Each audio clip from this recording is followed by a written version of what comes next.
Is it really necessary for the wave function to be complex? That is a big question that we shall be answering in this video.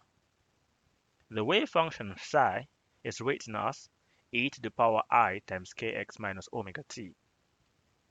The term I is a complex number, and using Euler's expansion, this function can also be written as cosine of kx minus omega t minus I sine kx minus omega t. The presence of the sine and cosine functions tells you that the form of this wave function is wave-like, hence the name wave function. I would like to demonstrate in this series that removing the complex number I from the wave function will not affect any equation in quantum mechanics. We can still derive all the quantum mechanical equations in their exact forms. In the first video of this series, titled "What if the complex number I is removed from the wave function?", I used the wave function without the I term to derive the Schrödinger equation as follows, in contrast to this, which is the form of the Schrödinger equation you were taught. Notice that the only difference between these two Schrödinger equations is that one contains I and the other does not. For my real wave function, I derived the quantum mechanical operators as follows. We checked that the operators worked exactly as quantum mechanics has it. For example, applying the momentum operator to the real wave function gives h bar k times psi, which is equal to momentum times psi.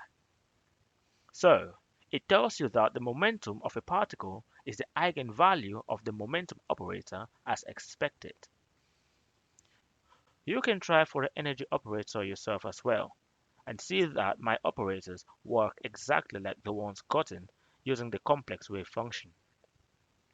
I would like to expand this to angular momentum and spin. The components of the angular momentum operators are as follows, with the components of the linear momentum operators as follows. These are my operators. For traditional quantum mechanics, these components are as follows, which are obtained by simply adding minus I in front of h bar. What is the commutation between the x and the z components of the angular momentum operator? This is equal to Lx Lz minus Lz Lx. Subbing in the expressions for Lx and Lz yields this. If you work this out using the complex momentum operators, you will end up with this commutator equal to I h bar times the y component of the angular momentum operator. But if you work out the problem with the real linear momentum operators, you will have this commutator equal to minus h bar ly. The difference once more being that I is absent. In general, the angular momentum commutators for the complex wave function are as follows, and these for the real wave function. The equations still have the same forms. For both cases, you see that the component operators do not commute. So, once more, a real wave function produces familiar results. Now, let us turn our attention to the spin operators. In quantum mechanics, the components of the spin angular momentum operators are written as a combination of the three Pauli matrices, A1 to A3. So, for spin half particles, Sx is equal to this, Sy and Sz. So, for these matrices, the following commutation relations hold. Notice that the Pauli matrices are complex. So the question now is, can I find three 2 by 2 matrices that are real and satisfy the conditions of the Pauli matrices? And if so, what will be the commutation relation for the spin operators? After a long time and serious work, I discovered these three matrices that satisfy those conditions.